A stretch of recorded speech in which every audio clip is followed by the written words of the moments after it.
Mikhail, please take yourself off of mute.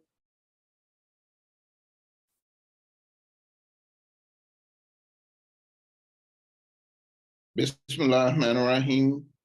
Alhamdulillah Rabbil Alameen. Ar-Rahman-Ar-Rahim. Maliki Yawmiddin. Iyyaka na'budu wa iyyaka nasta'in. Ihdinas siratal mustaqim. Siratal ladzina an'amta alayhim. Ghayril maghdubi alayhim waladdallin. Ameen. Ameen. Alhamdulillah Rabbil Alameen. Wassalatu wassalamu ala rasulillah. Wa alaikum salam. Assalamu alaikum, dear family. It is indeed an honor and privilege to be with you again.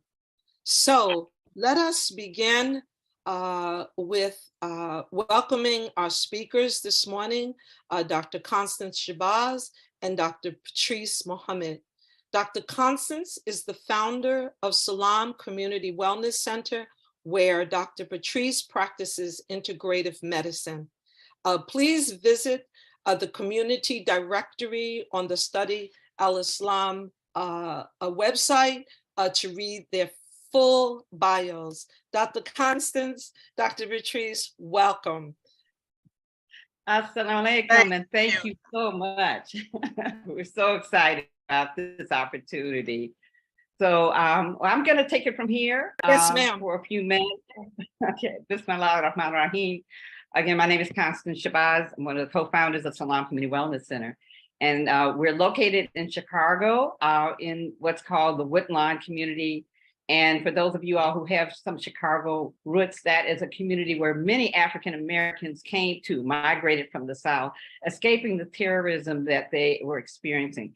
And it was actually a hub, not only of business and economics, but also it was a hub for healthcare. We had many physicians there in that area many years ago, some notable integrative medicine doctors too.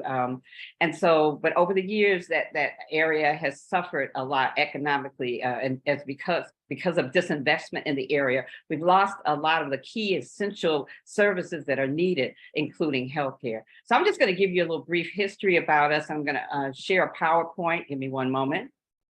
And just for all the callers, everyone on the line, we are going to take questions at the end of Dr. Constance and Dr. Patrice's presentation. Thank you. And so the Salaam Community Wellness Center, this beautiful building, this was actually an abandoned building and had been abandoned for about 6 years. They were running drugs and guns out of there. And actually this 100-year-old building was really slated for demolition. But we had a brother who saw the vision there. To the right here, you'll see a small, which is actually one of his businesses. And he wanted to revitalize the community. And one of the things he wanted to do was actually invite other business people in there to consider purchasing the building. Couldn't find anybody. So Allah blessed him to be able to acquire. This was right at the beginning of COVID-19. And during that time, we were just formulating the Salaam Community Wellness Center program. So we were established early on in 2020 as a result of COVID-19, but not limited to address COVID-19. This came about in response to the high rate of infections and deaths in Black and Brown communities on Chicago's South Side. In one community in particular that is adjacent to Woodlawn, it had the highest number of infections and highest number of deaths, and the second highest number of deaths amongst nursing home residents in the entire state of Illinois. So of course that hit us close to home in terms of what can we do. So our goal was to not just look at responding to COVID-19, but to look at what were these unaddressed or underaddressed diseases and conditions that resulted in these devastating outcomes. These included physical, mental, as well as what we call the social determinants of health, which include things like housing and food insecurity, to name a few. We look at Salaam Community Wellness Center as a movement. It's not a place. Not saying that we don't love our beautiful facility, but we know that where the need is, there Salaam Community Wellness concept will go. And so we're already thinking outside of the box and using this as a model that can be transformed and customized for any community, wherever.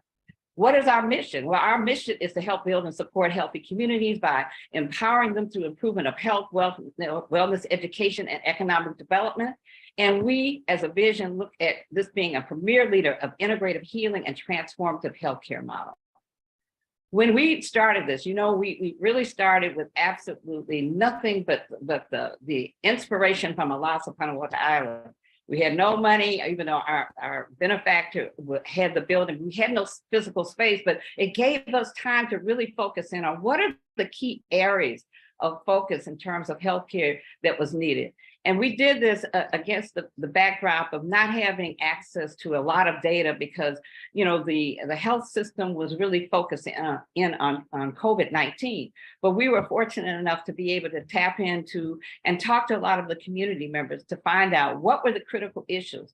And so we narrowed it down to 4 key areas, not limiting it, but these are the primary areas of focus. Culturally responsive primary care, we'll talk about that in a minute. The addictions, we saw that there was an uptick in addictions and overdose as a result of COVID-19. Mental health, it was already off the chain. It just went over the cliff completely. And nutrition, many of the communities, including the one that we're serving in, are food deserts. In fact, the community that we're in had its first full-scale grocery store in 40 years opening up just the year before COVID-19. Well, what is our model of care? Well, first of all, we wanted to not just open up another health center, because as I told the sister earlier, I've worked with community health centers now well over 45 years. So I know that model of being able to provide services to people regardless as to their ability to pay. But we wanted a model that really responded more to what the desires were of our community. We wanted to make sure that we were using both the best of Western as well as non-Western modalities. All of our practitioners have either practiced non-Western modalities and been trained and practiced Western modalities, as well as even all of our board members and other affiliates. We all recognize the power of these things, but the fact that the Western conventional medical model is just now waking up to utilizing these different modalities, we wanted to start day one with them because we knew the impact that it had. And we found through surveys that had recently been done that people in the community were asking for these things. They were tired of going to a physician's office or practitioner's office. And the first thing that happens is that they're writing a prescription for something. They're sitting for a bunch of tests, but not really explaining to them why they're doing this. And the most important thing, not giving them other options. And that's what we want to do. And that's what we are doing, alhamdulillah. So we provide individual and group therapies, deep breathing, meditation, yoga, massage, acupuncture, Reiki, which is an energy healing process, sound and music therapy, things like Tai Chi, Qigong, and the list goes on. So what is our basic core model? Yes, it's those modalities, but is based on respect of the human intellect. And what do we mean by that? When we say respect of the human intellect, we as individuals, we all know when we feel well. We all know when there is dis-ease. And so we have to, as practitioners, recognize that and give the individual the opportunity to be listened to. And that's why I call primary care is really listening to the patient. Now, some people will think, and I know Dr. Ramadan is on it, primary care, the patient presents to you with a complaint or a history, you listen to that, then you try to figure out what's the diagnosis, how am I going to address it? But I say the primary care, the first thing you do is listening. I know in my medical education, the first thing they had me do was actually spend time with patients and hearing about their history. And I have a funny story that my first patient that they assigned me to, it took me 2 days to actually do that complete history because that person wanted to tell me all about their family and their living situation.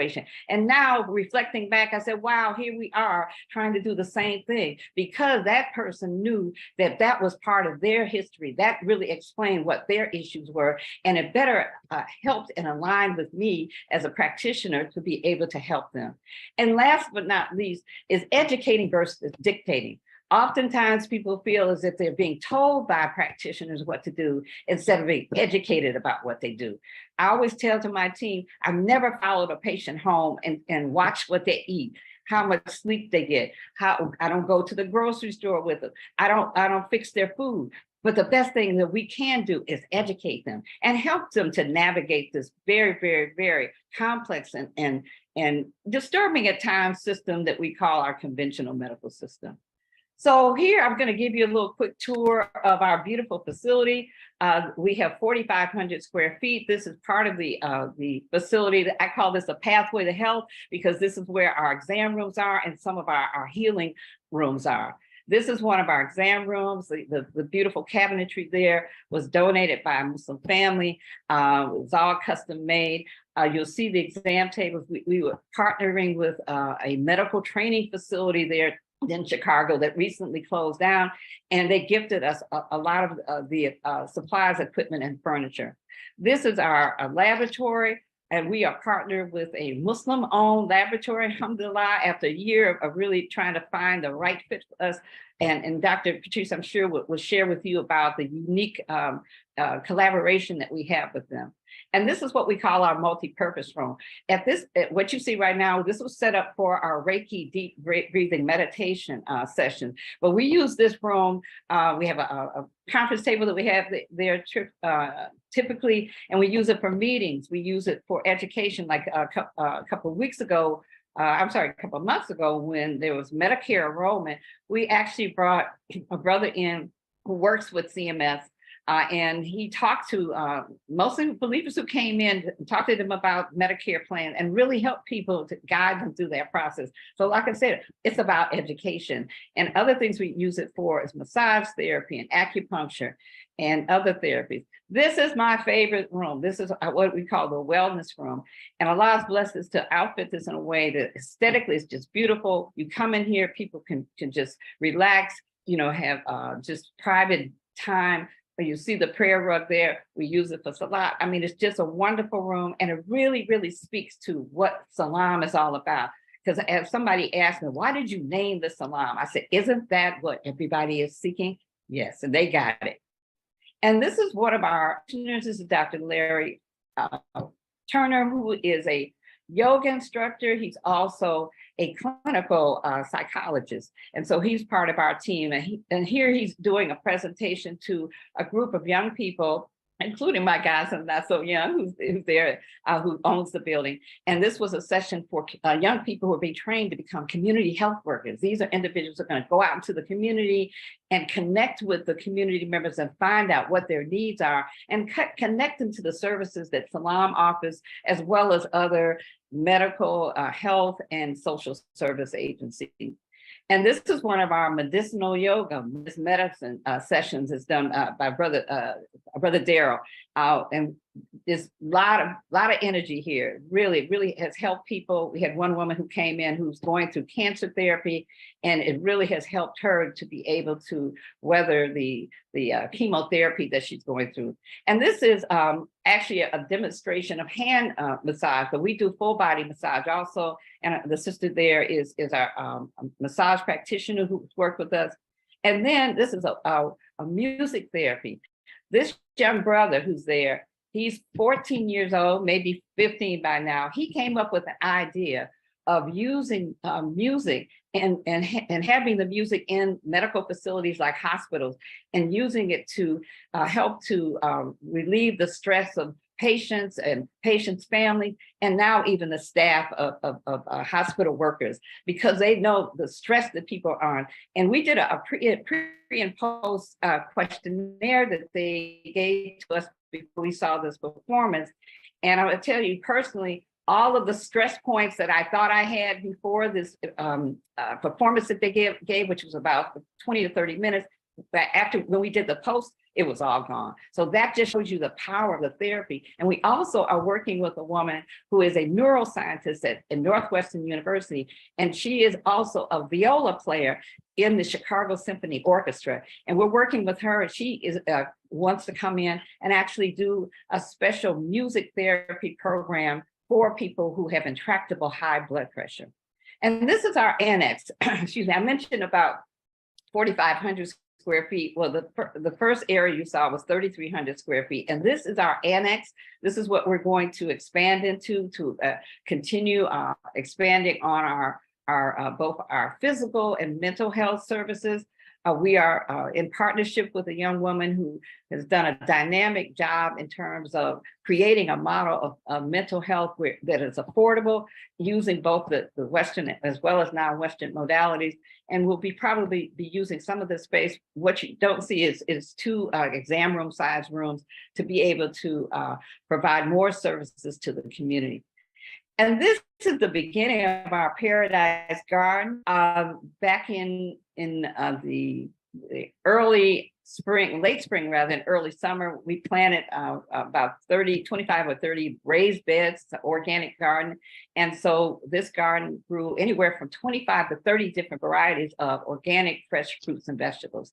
And it was wonderful. It was wonderful that the members of the community could just walk into the garden and pick up things. I jokingly said to one man as he was loading up his garbage bag with fresh fruits and vegetables, I said, look, when you get something garden, you prepare that food, bring it back. You got to bring it back so we can taste it. And he stopped for a minute. He didn't realize that I was joking, but we wanted to be accessible to people because, as I mentioned, this is a food desert that we're living in. And even that grocery store I mentioned is at risk of closing down because it's part of this big merger among some of the big grocery store conglomerates. And recently lost a Whole Foods in an adjacent community with low income. So you understand that they don't really care whether or not we are getting sustainable food in our communities. They're just worried about their pocketbook. So we have to do for ourselves to make sure that we have fresh fruits and vegetables available to us, because many of the modalities that we are promoting and practicing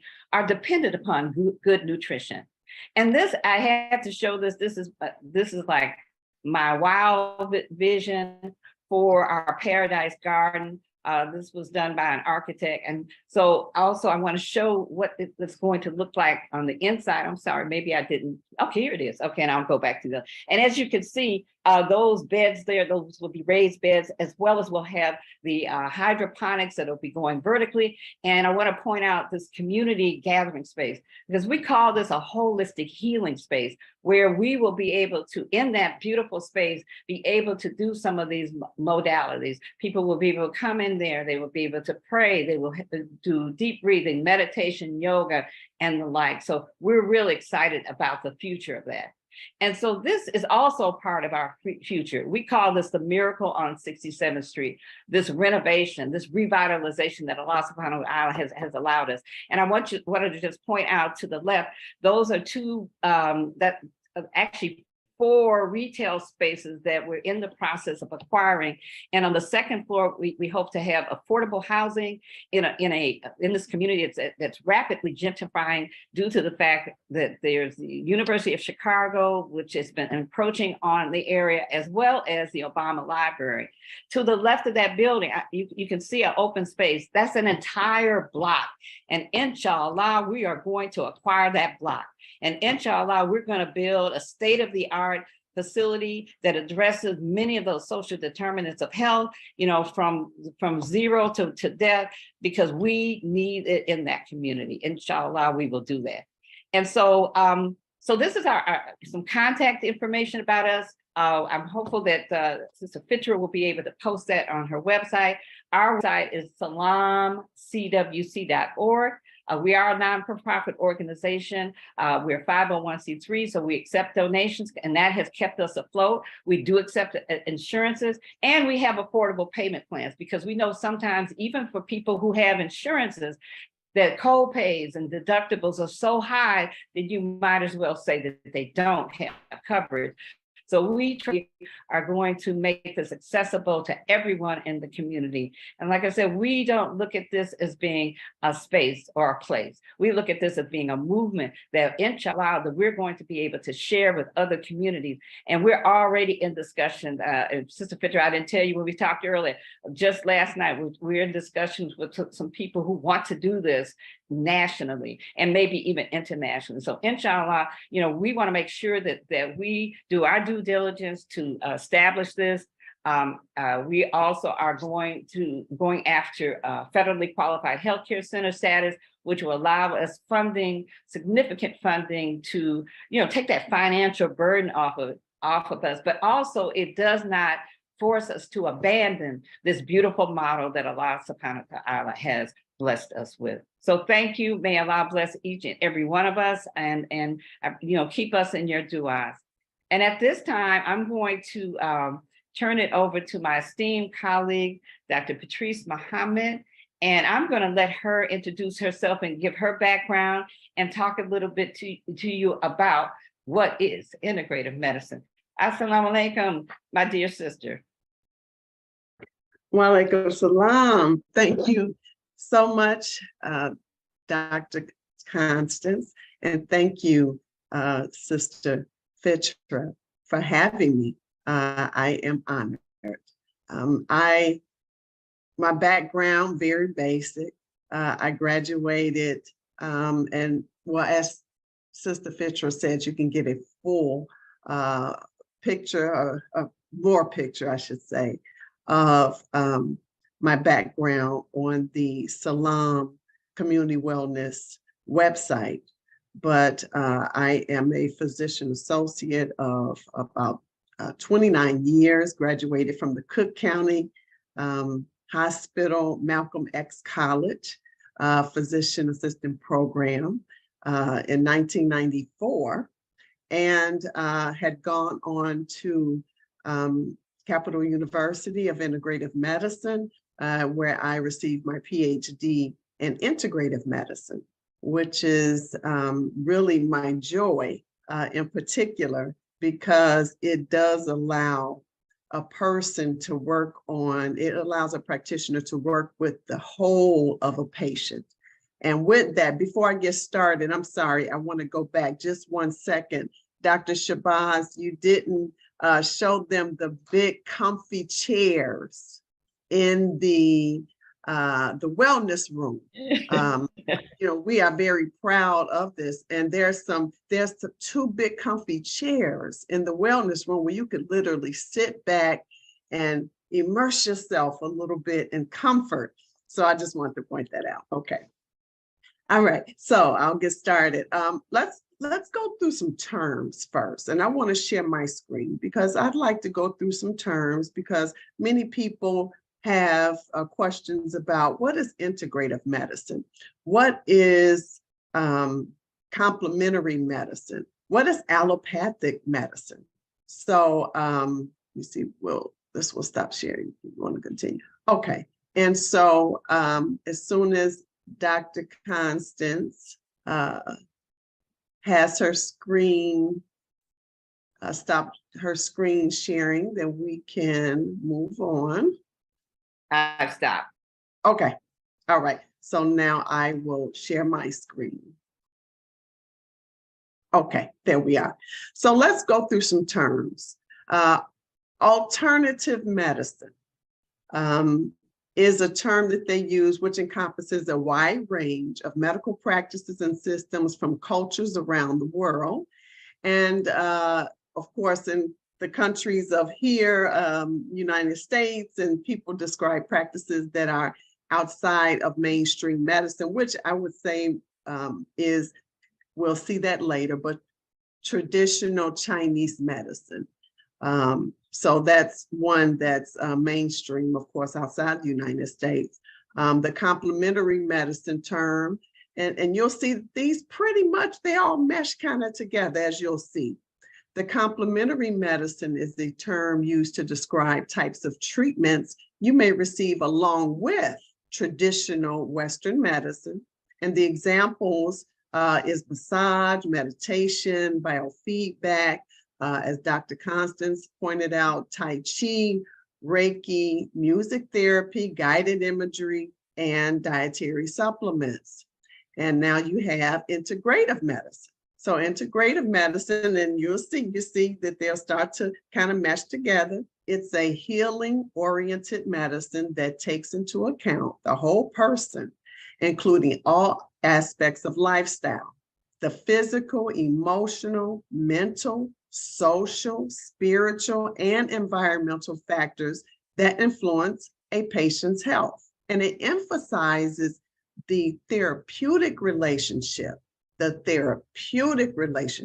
between the practitioner and the patient. And it integrates its wide range of modalities with conventional medical practices and technologies to treat acute or chronic conditions. And that includes, and this list is not exhaustive by any means, but some major areas would be nutrition, and that's special diets, the dietary supplements, herbals, and probiotics, the physiological, which is the mindfulness and the deep breathing. Physical is the massage and spinal manipulation from either an osteopath, from a chiropractic or a naturopath. And the combinations with the psychosocial and physical, which is yoga, tai chi, acupuncture, dance or art therapies, and mindful eating. So you see that there's a great overlap in those terms, but the difference in the terms is now you get into allopathic. What is allopathy? So allopathic medicine, also called allopathy, it's a health system in which medical doctors, nurses, pharmacists, and other healthcare practitioners are licensed to practice and treat symptoms. And by treating symptoms, they use remedies such as surgery or drugs that produce different effects from those caused by the disease. And then you have osteopathic doctors. And osteopathy is similar to the allopathy model. However, a major difference is that osteopathic medicine, they use manual medicine as part of their treatment. So they include a lot of work, hands-on work on joints and tissues and massage, okay? All right, so in that regard, I want to go into the area in particular that now at Salaam Community Wellness Center, I actually offer primary care services, but in my own telemedicine practice or telehealth practice, I actually offer integrative medicine.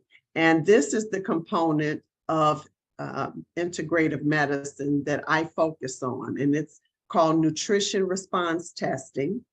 And nutrition response testing, let me just go back, hold on. Okay, so in nutrition response testing, that is a study of how the different points on the surface of the body relate to the state of health and to the flow of energy in each and every organ and function of the body.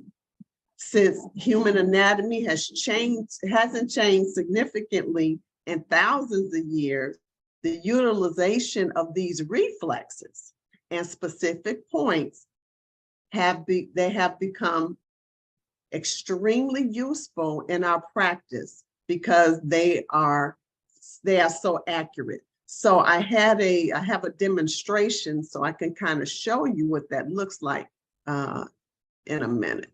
Here we go. Let's see if this demonstration will play.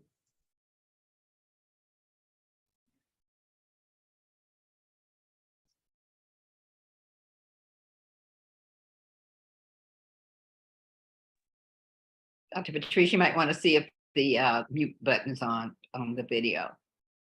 Okay, 1 second. Okay, I'm sorry. Go ahead.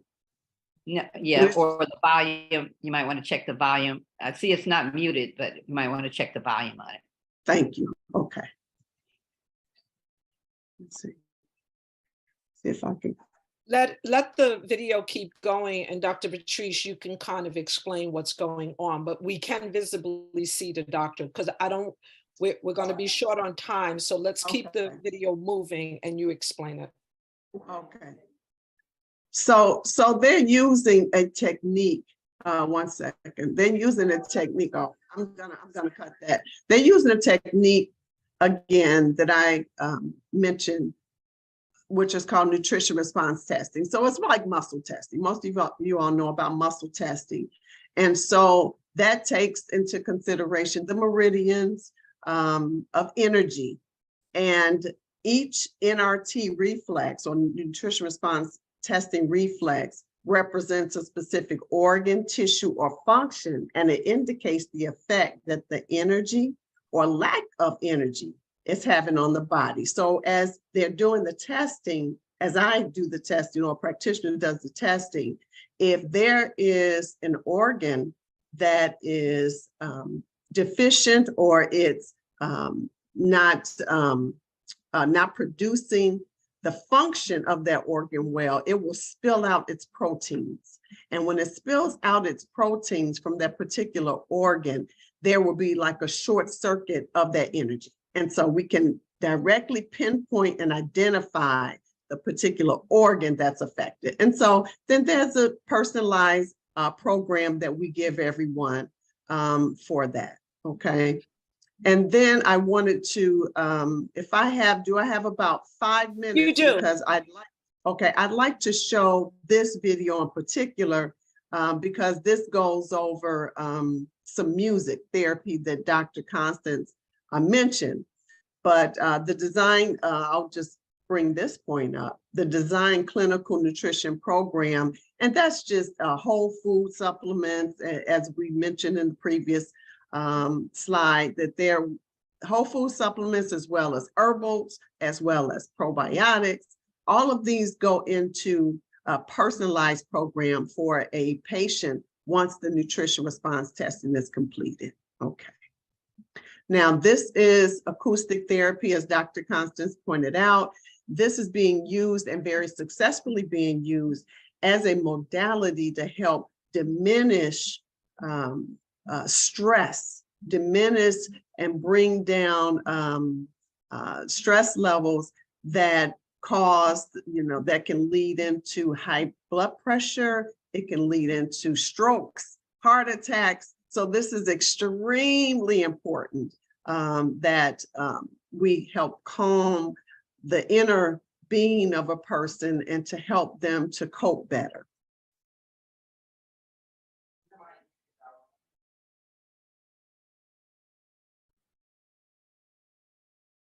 It's only about 4 minutes.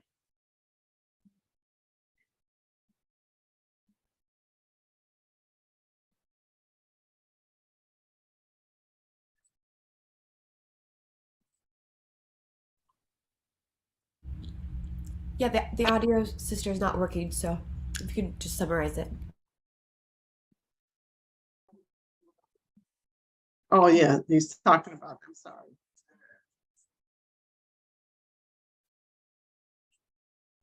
Sister Patrice, we have callers on the line, so if you could kind of explain what's going on, because some people are not on Zoom.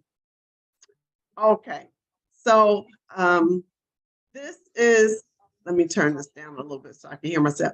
This is a company called Music to My Ears. Started off to help diminish stress, and it was started by Ray Muhammad, a PhD in sociology, and his son. And he's just describing the areas that are needed, in particular, again, the COVID-19 impact caused a lot of people to think outside the box to help. And they are coming, well, his son is a musician. He plays the violin.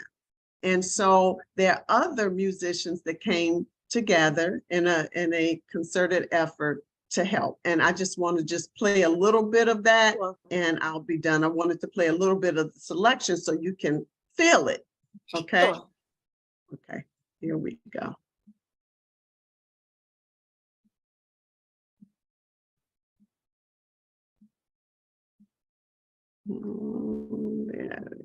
Where are they? Okay, here we are.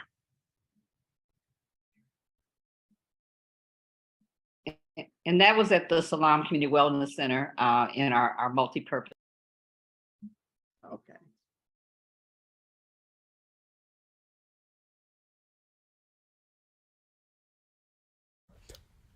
But unfortunately, your computer is not sharing the video audio. Hold on, let's see. Oh, it's not showing the video audio? Oh, wow. It's moving. Let me see if I keep moving, see if it'll come up. Okay. Right there.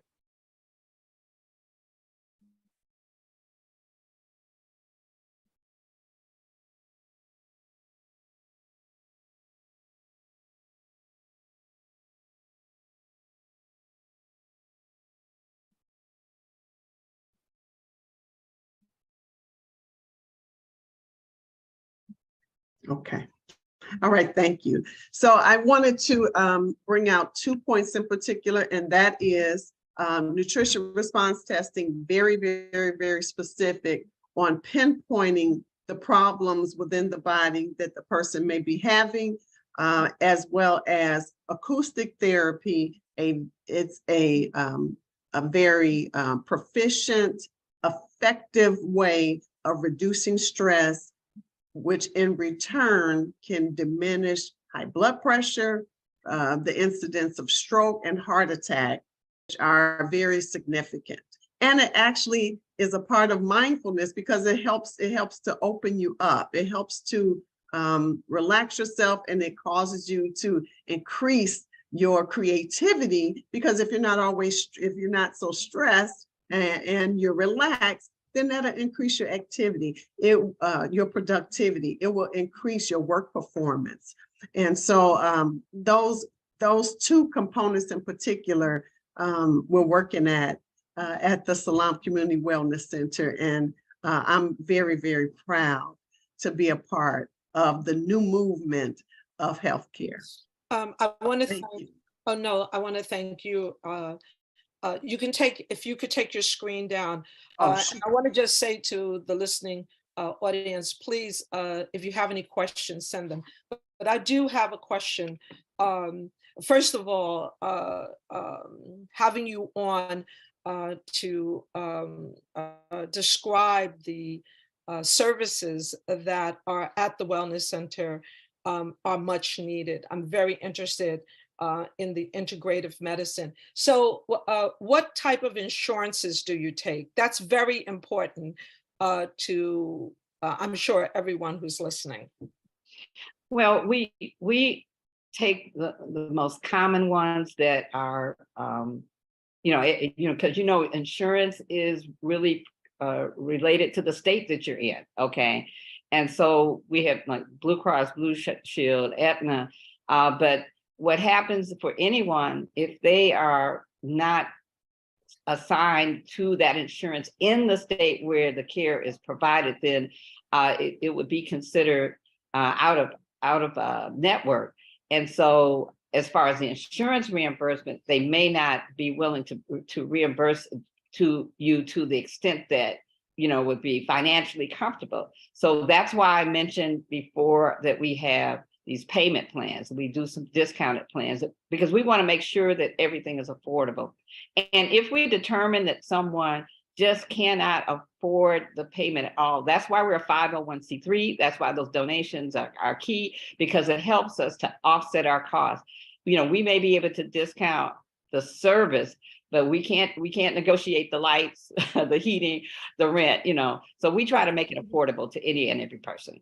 Yeah, we understand that. I just wanted to make it very clear on, that you do take insurance, because many holistic facilities don't take insurance. So that I wanted to just clear up, and whether, whether the insurance will pay for the service or not, I'm sure that you will communicate that to the patient. Yeah. Let's move on to the next question I have. So you do provide telehealth services, which is done via Zoom. Is that correct? Yes, Dr. Patrice can respond to that. Go ahead. Yes, right now I offer that as part of my company, which is Health at its Best. And so now that, on the other hand, I do not take insurance for that, because that is not reimbursable. As we've been pointing out, we're behind the times with them reimbursing for natural and alternative healthcare practices. But we will be offering that at the Salaam. That is another service that is upcoming to the Salaam Community Wellness Center, though. Okay. And we do some telehealth visits right now, again, but still subject to the same payer sources that we discussed. Can we recognize Brother Fleming to ask his question? Please keep it brief. Hold on, Brother Fleming. Can you take yourself off mute, Brother Fleming?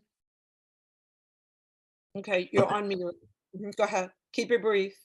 Thank you very much. I was wondering if Dr. Terry Mason was a part of your associates at the facility. You mean Dr. Terry Mason? Is that who you're talking about? Yes. No, not directly. We know Dr. Mason very, very well, but we don't work directly with him. And Thank you very so, I'm sorry. Do you have any other questions, Fleming? Too much history involved. We'll go on. I'll be quiet. Okay. And so, But one comment I want to make, obviously, because medicine, the field of medicine is so broad, oftentimes people will come to us with questions about different modalities they're using or interested in using, or herbs or vitamins. And, as well versed as our team is, there are many things that we're not familiar with. But what we do is, one, as I mentioned before, educate people as to, and do some of the due diligence in terms of researching to be able to advise people. And another thing we do is we monitor them, getting baselines on how your kidneys are functioning or how your liver is functioning, which are, these are the big filtering and detox centers, and monitoring these therapies so that we know that at least that it's not, whatever these modalities are not harming your body. And so this is a big thing that we really will promote to each and every one of you all, because everybody's going to tell you, well, this works, but you have to take in consideration your body type, the fact that you may have different conditions or different therapies or medications or taking foods that may interfere with these things and actually make your conditions worse. We have another question. I want to keep these brief because we do have questions. So do you accept patients that are out of state? Also, can individuals with a chronic illness travel to Chicago to stay in the city for 3 to 6 months to receive treatments at your facility? And I want to say, keep it brief because people need to follow up with you after this in order to get more extensive information. But go ahead, Dr. Well, Constance. yes and yes. But I mean, many of the things that we're doing don't necessarily require someone to physically come to the health center. We're using modalities that can actually be done in your home, in a sense, and we monitor them. So yes and yes. Excellent. So they need to follow up with you. They need to call you. Just so you know, to your question, Dr. Constance, this video will be played for an entire week. It goes into the newsletter on Saturday, and it will stay in the newsletter for a week. So everyone can revisit it and listen to it, and then it would be archived on the website, on the Study Al-Islam website, and they have access to it. So to let you know, I am putting our website and our phone number in the chat. Okay. Yes. Do you enable health in New York? Do you take Emblem Health in New York? No. Okay. Mm-hmm. Do you have Dr. Terry Mason? Oh, Dr. Fleming. I mean, Brother Fleming asked that. So are you providing services to other cities that may want to duplicate this facility? Would you, do you have the staff and time to support cities who might want to open a healthcare center? Well, I am a healthcare consultant. That's my line of business, and that's what I'm bringing to Salaam Community Wellness Center, my expertise. And I actually provide consulting work to other health centers around the country. So yes, we do that. Wonderful. You do take Medicare? Yes. So that's one of the, so I see people are asking that. So my next question to you, because I'm very interested in integrative medicine, that's like, so so a person would have to visit the facility in order to receive integrative medicine treatment or diagnosis. Is that right, Dr. Patrice? Yes, ma'am. They would have to visit the center, because that is, although I do some telehealth, but most people have significant issues. So we want to see them in person. We, those things, I mainly only take nutrition or athletes that want to do telehealth, that want to kind of shape up things a little bit. But if you have some significant comorbidities, chronic medical problems, yeah, you really should be seen in person for that. Okay, so I'm going to go back to original question, and I'm going to let you, I see Dr. Constance wants to say something, but let me go back to an original concern. If a person needs to come to Chicago, you know that hotels are extremely expensive in Chicago.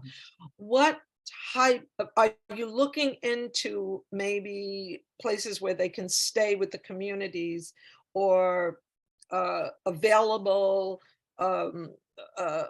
facility, or I want to be a little more specific about that. Mm-hmm. Well, I want to add something that, typically what Dr. Patrice is talking about, typically we want to see that patient, because there's so many things that we cannot see through telehealth, telemedicine. You want to have that physical exam and do those baseline studies. If, like, for example, though, we determine that there's a therapy that person is going to be started on, or let's say we're weaning them off of medication or whatever, then some of those follow-up visits could be done through telehealth. So, but back to the issue around if somebody comes and even just for that initial visit, we haven't gotten that far, although, we mentioned in the presentation, my part of the presentation, about that housing that we are trying to do. Right. Actually, above the health center, we have a beautiful 3-bedroom apartment, which we originally were going to do it as an Airbnb. So there's still some thought about doing that. And we have actually 3 other houses behind us that we are renovating, either for transitional housing or for individuals who are going through substance abuse. And so you put a kernel in our mind in terms of, having some kind of space for people who would want to come or need to come to Chicago to have therapy. So thank you for the idea. We're definitely going to put that on the table. I do know that when the Atlanta schools opened their schools up to our national community, that was one of the issues, but they did find ways, and there were families. So it is possible. And I do want to encourage you, because there are people who are going to want to come to Chicago to have that initial visit. So I just want to encourage you to do that. So what are some of your treatments or your initial diagnosis or exams regarding cancer? And I know that we have lots of, we have blood pressure and all kinds of diseases in our community because we've gotten away from how to eat to live. But cancer it just seems like it keeps coming up again and again and again, especially with women. I know men suffer from prostate cancer, but so tell me a little bit about that. Where are you with that? Dr. Patrice, you want to start, and I can end up with that. Mm-hmm. Oh, because sure. Actually doing, yes, and tell them a little bit about what you're doing as far as prostate cancer. Okay, well, for cancer, first, of course, we have to know what type of cancer the person is diagnosed with. And yes, there are some lab work studies that we need to do, as well as some imaging. And sometimes people, they may come to us, patients come to us with some imaging and some initial baseline studies done that need to be looked at again for a second opinion. So the program, of course, is specialized and individualized to that person and what type of cancer. Women, of course, we have reproductive cancers, and then we suffer cancers that are non-specific, like lung and lung cancer, multiple myeloma. So there are other cancers that are non-specific. So again, I can't stress that enough. It's individualized on what type of cancer, because there are different tests and specialized tests that need to be ordered, so that we can track the level, their staging, I should say, the staging of how severe the case is.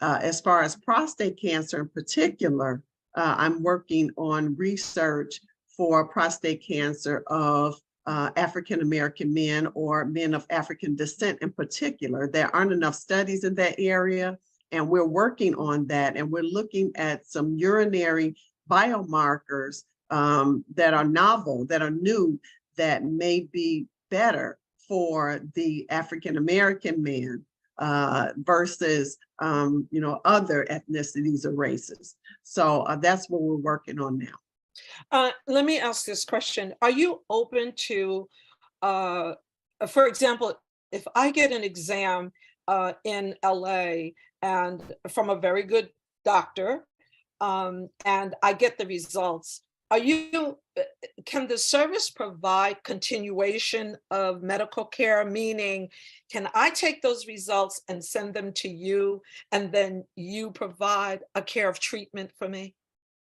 Absolutely. Absolutely. We do that. Actually, we see people who have been somewhere else and then they come to Salaam and they're like, oh, can you look at this?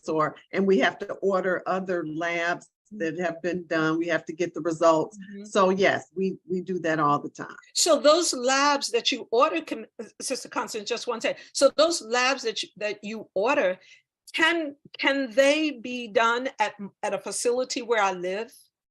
Because you are a doctor. Sure. Yeah. Well, we can, I'll put it like this. I can't order labs for a different state unless I have a license in that state. Okay. Okay, so because that's practicing medicine. So I have 5 different licenses in different states, but I only have 5. So so we got 50 states. So no, I can't order labs for you in LA. I don't have an LA license. However, I can prescribe nationally. I can send a medication in, but I can't order labs. Well, let me just say this to you. I have such good relationships with my doctors. Anything that you order from me, I can get them to prescribe, and then I can bring it to you because I trust you. Oh, Dr. Alhamdulillah. Dr. Constance, please. Well, no, yeah, and there's there are limitations, but there's also fluidity. I mean, the first thing that we do oftentimes is ask, are you seeing a physician, and when have you last had certain labs? And we can transfer that information, and review it. Again, it's like, what can we do based on the limitations of our license? But I mean, so much of what we do is advisement. You know what I'm saying?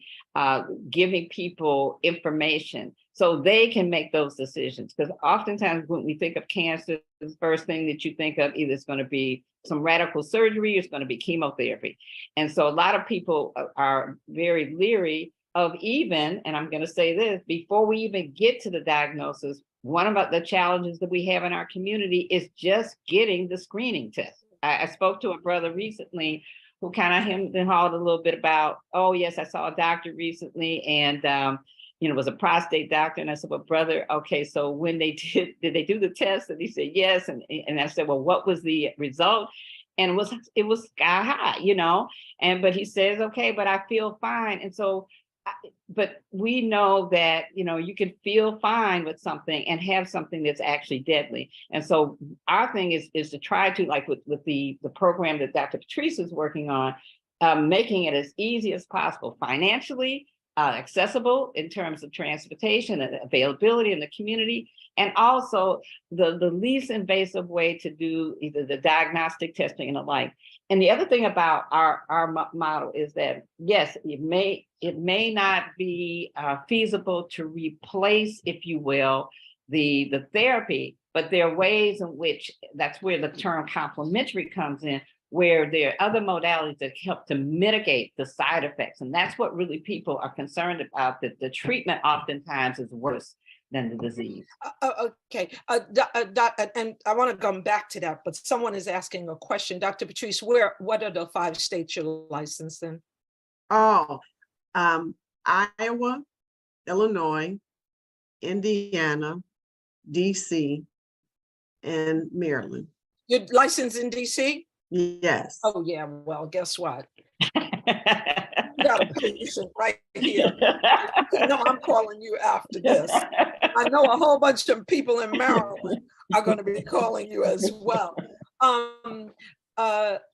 You know, Dr. Constance and Dr. Patrice, there's nothing greater than the trust in your medical care provider. I don't think there's any, I often say people will give all their money away to have good health. That's probably the only thing that we would give away our money for is good health. So having the 2 of you and having others, it is so critically important to the health of this community. And I just want you to know how much we appreciate the Muslim Health Consortium, the Salaam Wellness Center, and all of the doctors in our community that are dedicating themselves to caring for our health. We're going to have to close. I'm going to give you Dr. Constance very briefly. Dr. Constance in another life was one of the ministers in the Nation of Islam. She's got a wealth of knowledge. Wait, before you say anything, I see Dr. Ramadan. He wants to say something. Please, Dr. Ramadan. Yes, thank you. Assalamu alaikum.